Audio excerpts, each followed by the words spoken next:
سلام، خیلی خوش اومدیم به آموزش شغل خونگی SPC با درآمد دلاری.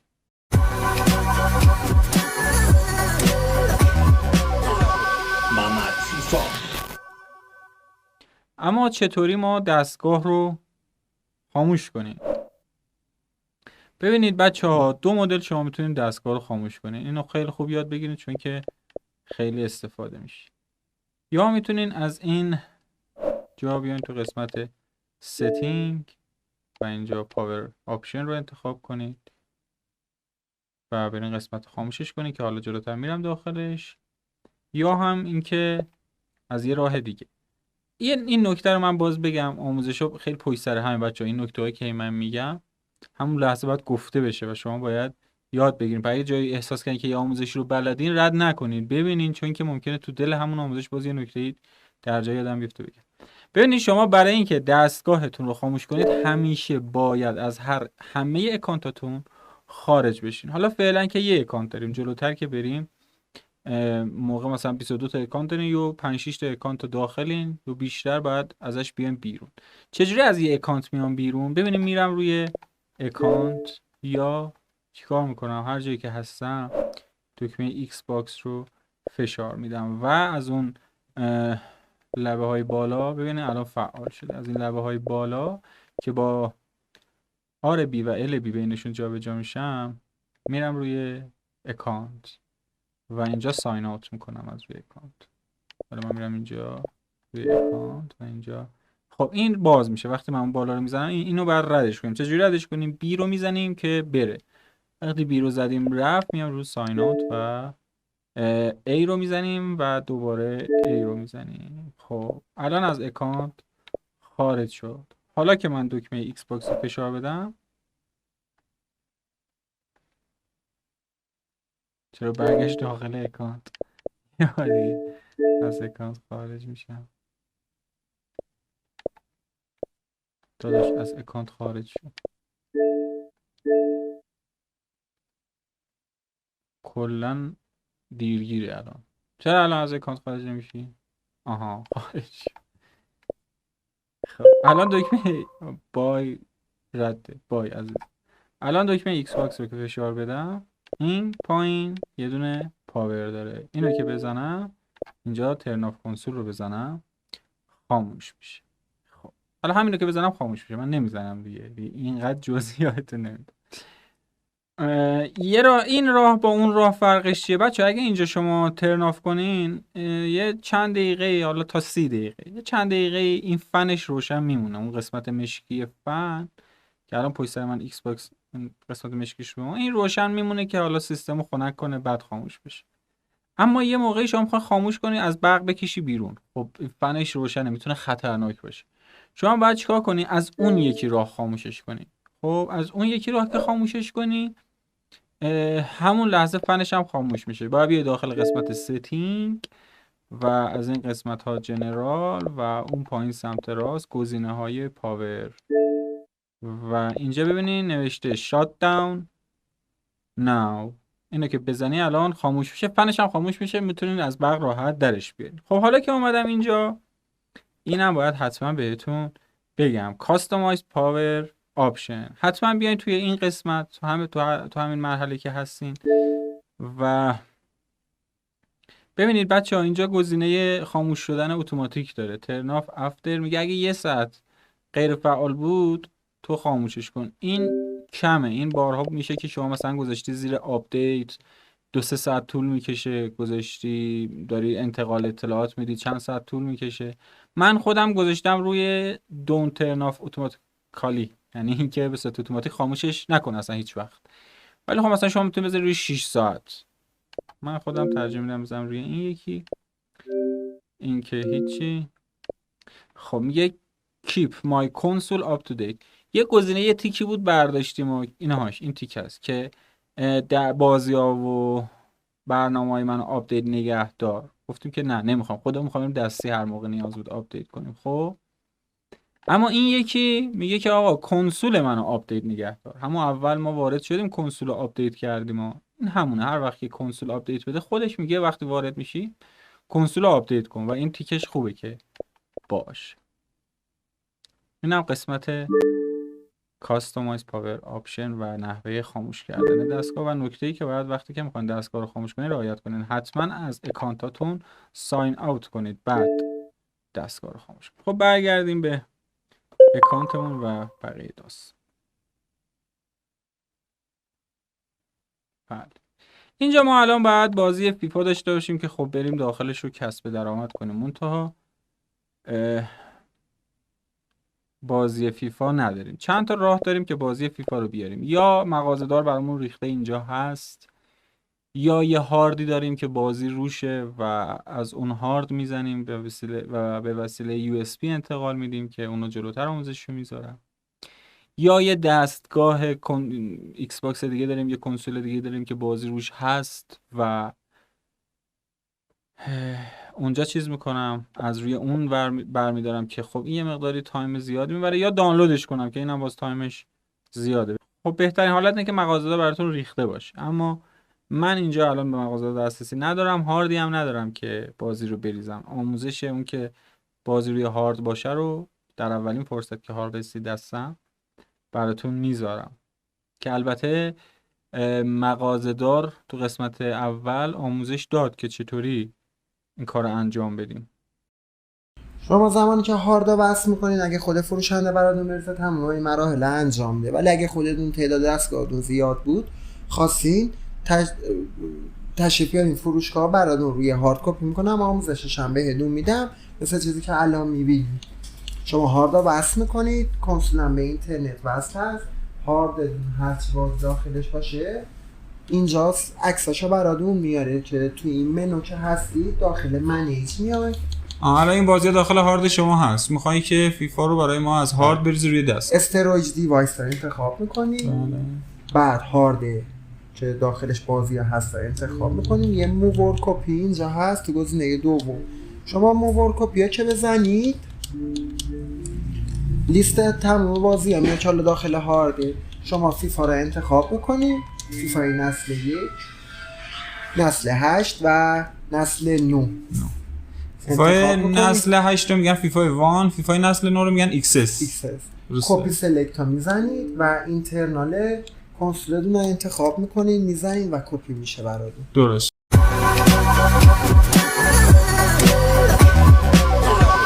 محمد فیفا. اما باز حالا من تو جلوتر که سخت افزارش تهیه شد براتون میذارم. فعلا من تنها گزینه‌ای که الان دارم اینه که یه دستگاه ایکس باکس دیگه دارم، برم از روی اون بازی رو بریزم. میریم توی نمیریم اینجا، همینجا دکمه ایکس باکس رو میزنیم، میریم توی قسمت ستینگ.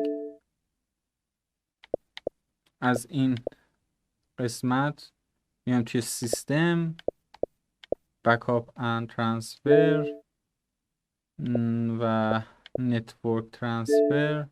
خب ببینید الان اون بالا سمت راست نوشته نو لوکال نتورک کنسول فاوند، میگه هیچ کنسولی که روی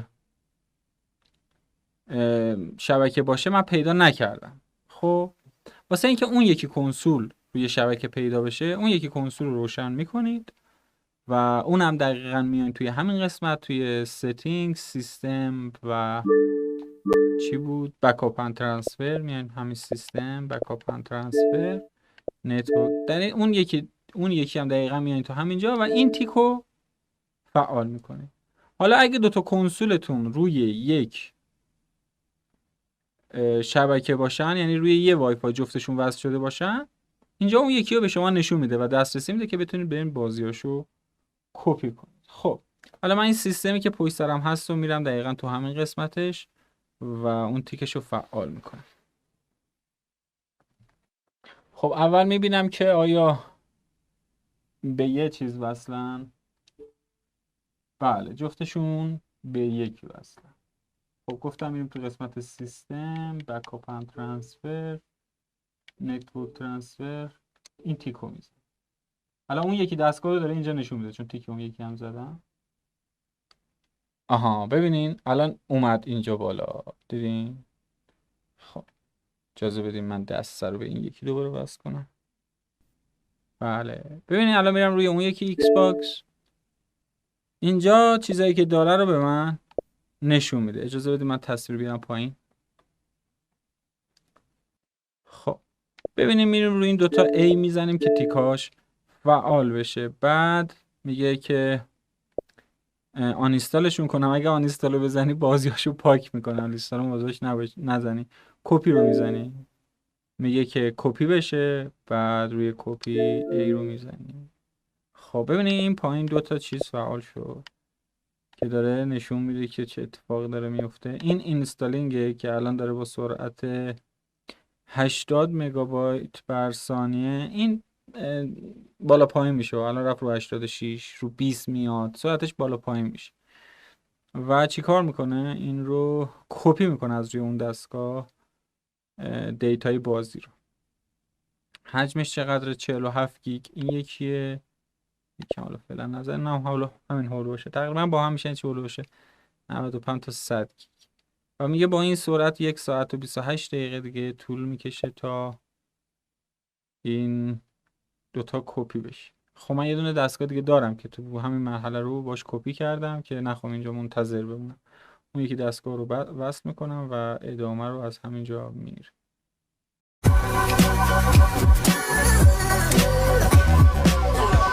محمد فیفا.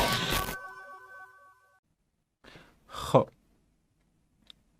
چه من با اون یکی دستگاه هم دقیقا همین کارو کردم و بازی رو از روی دستگاه دیگه ریختم روی این دستگاه.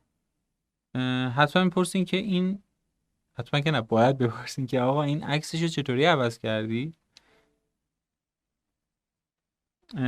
روی عکس پروفایل ها همین حالا بگم عدد بذارید. خب میتونید روی فلش، من حالا توی هایلایت همون پیج محمد فیفا میام اون عددا رو یه هایلایت براش درست کنم، عددا رو میذارم. شما میتونید اسکرین شات بگیرین بریزین روی فلش و بیاین بریزینش بزنینش به دستگاهتون و از اونجا بیارین. خب یه سری تصاویر پیش‌ورزم خودش داره. شما وقتی که میزنی اینجا روی قسمت، ببینید بچه‌ها این دوتا بازی الان این یکی رو کامل ریخته بود، این یکی هم وسطاش بود داشت میریخت که من آوردم اینجا مثلا بردش. آموزش رو بدم بهشون. خب من آموزش تعویض عکس پروفایل رو اینجا بدم. میزنید روی پروفایل و مای پروفایل رو میرین داخلش. خب اینجا یه سری گزینه داره. شما میان روی کاستومایز پروفایل، اول اون بالا هست با استیک سمت چپ حرکت میکنیم میان کاستومایز پروفایل و با ای داخل میشین. اینجا یه سری چیزایی میتونید اضافه کنید که ما با هیچ کدوم کاری نداریم. ما روی عکس کار داریم، هیچ وقت هم هیچ کاری نخواهیم داشت کلا. خب اینجا یه سری عکس هست که شما میتونید به عنوان تصویر پروفایلتون انتخاب کنید. اگه همینطور بیاین پایین، یعنی این استیک سمت چپ رو همینطور پایین نگه دارید تا این بیاد انتهای لیست، ما میتونیم اونجا عددا رو ببینیم. آها اینجا عددا رو میبینیم. همینطور که پروفایل میسازیم شروع میکنیم عدد گذاری کردن. 1 2 3 4 همینطوری میریم. البته ما 22 تا عدد نیاز داریم، اینجا تا 12 داره.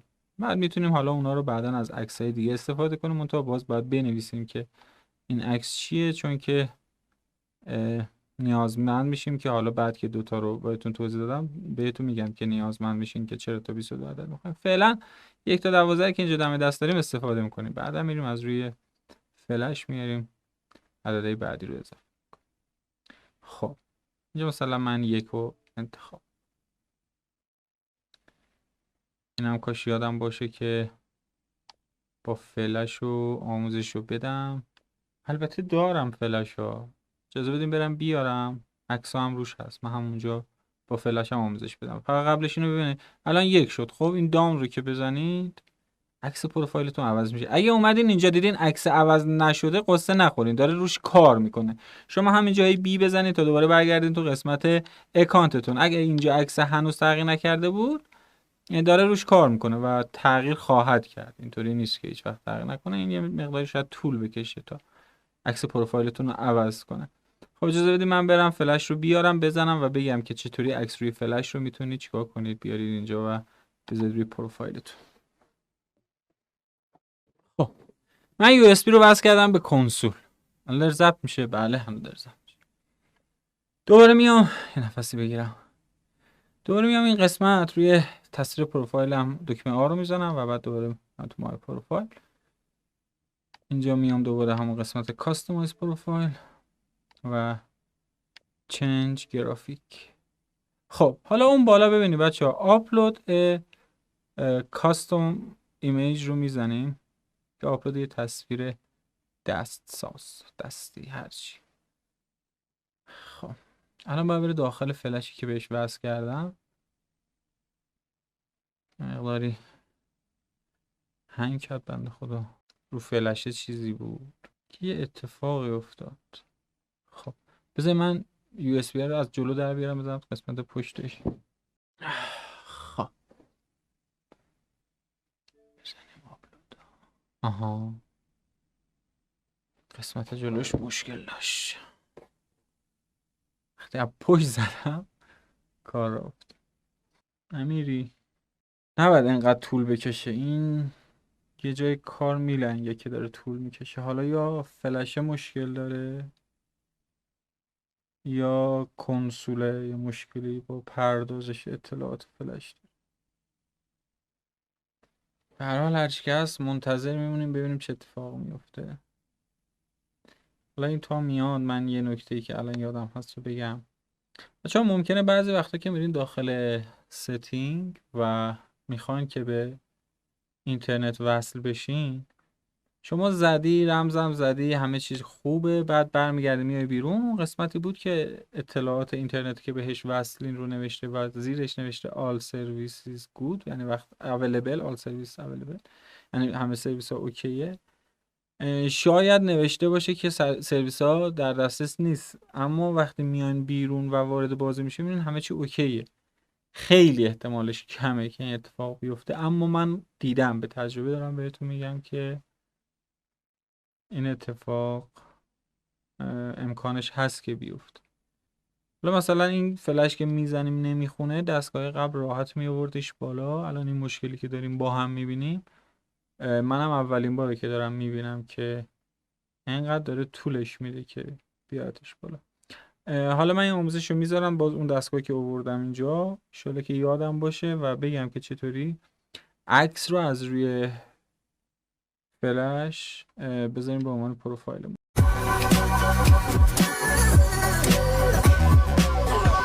محمد فیفا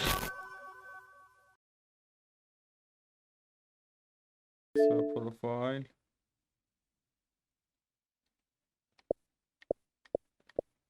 کاستومایز پروفایل چنج گرافیک و از اون بالا برم روی آپلود کاستوم ایمیج. خب حالا که اومدم اینجا، میام سمت چپ، میام پایین، میام روی فلش مموری رو چیکار میکنم؟ انتخاب میکنم. فلش مموری رو باز کرد، ببینید الان عددا توی فلش مموریه. من همین عکسی که بود اینجا انتخابش میکنم و آپلود رو بالا سمت راست آپلود رو میزنم. این عکس شروع میکنه آپلود شدن، هیچی نمیزنم، کنسل نمیکنم آپلود شدن.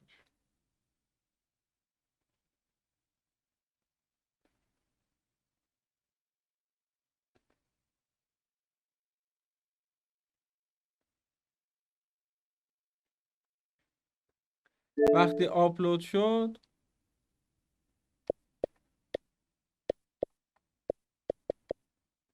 آپلود شد دیگه ممکنه الان اینجا تصویر نمایش داده نشه. الان این عکسی که اینجا هست ممکنه که نمایش داده نشه، همون عکس قبلیه باشه همچنان، اما داره روش کار میکنه. شما قصه نخورین، احتمالاً تا یه چند دقیقه دیگه عکس خودش اصلاح میشه. شما برین ادامه کارتون رو انجام بدین، بعد میبینید که ایداد برگشتین عکس اصلاح شده. اینجا ادامه بزنید و یه بک بزنید تا برگردید به این قسمت هوم و اینجا میبینیم که بازی داریم. از اینجا هم که میتونیم ببینید این لیست My Games and Apps، یعنی این لیست بازی ها و اپ هایی هست یا نرم افزاری هست که دارین. خب وقتی که بزنین اینجا ببینین الان 2 تا بازی هست، یکیش نوشته XS، یکیش هم که حالا اینستالیشن نصبش استاپ شده، اون هیچی ننوشته. یعنی این XSی که این گوشه این تصویر هست، ببینید من از روش میرم و XS چه ببینید هست، رو اون یکی نیست. به این میگن فیفا وان که خب قراره که از 1-2 ماه دیگه از فیفا و شرکت ای از هم جدا بشن، پایان همکاریشونه و شرکت ای به تنهایی ادامه بده این بازی رو و اسمش تغییر خواهد کرد و دیگه فیفا نخواهد بود و FC یا EFC هست، یعنی شرکت ای برای خودش اسم رو جدا کرده و دیگه پایان همکاریشون با سازمان فیفا هستش. خب ببینیم ما الان خب اینو داریم دیگه، این که هنوز اطلاعاتش کامل نیومده. اینو ما میزنیم تا بریم داخل بازی.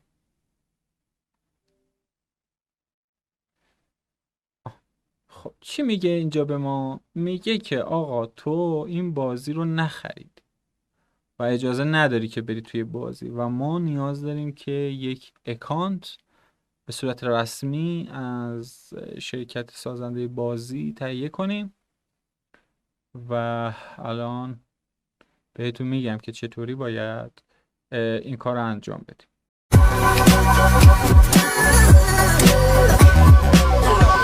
محمد فیفا. اما بعد ما هر سال نیاز داریم که یه دونه اکانت بازی بخریم. هر سال توی مهر ماه که بازی آپدیت جدیدش رو میده ما باید یه دونه اکانت بازی جدید رو بخریم و از سال بعد دیگه میشه FC. من حالا این آخرین سالی است که فیفا آپدیت داده بوده و من این رو خریدم و میخوام بهتون بگم که چطور باید بخرید. این بنده خدا رو یکی از دوستان به معرفی کرد و من رفتم توی تلگرام و ازش خرید کردم. حالا شما میتونید داخل شهر، هر شهری که هستید، از کنسول فروشی برید بخرید یا داخل پیج اینستاگرامی خودم هم من معرفی میکنم بهتون. کسایی که هم مطمئنن هم قیمتشون مناسبه میتونید از اونا خریداری کنید. نکته ای که مهمه اینه که حتما باید وقتی که میخواین از فروشنده درخواست کنید که اکانت رو واسهتون تهیه کنه، این جمله رو براش بنویسید یا این جمله رو بهش بگید من یه اکانت فیفا که البته از امسال میشه FC، یه اکانت FC ظرفیت کامل آلتیمیت ایکس باکس سری S میخوام. پس من اینو تاکید میکنم، این رو باید بخرید، ظرفیت کاملش رو بخرید و برای ایکس باکس سری S و این رو بخرید. من حالا مشکل بوده رفیقام که رفتن خریدن و این رو نگفتم، بگید من دقیقا همینو میخوام و حالا یه چونه چیزی هم بزنید و اینجا دیگه من با فروشنده چت کردم و اون موقع خریدمش 100 یه چونه ای هم زدم و دیگه در نهایت ازش خرید کردم.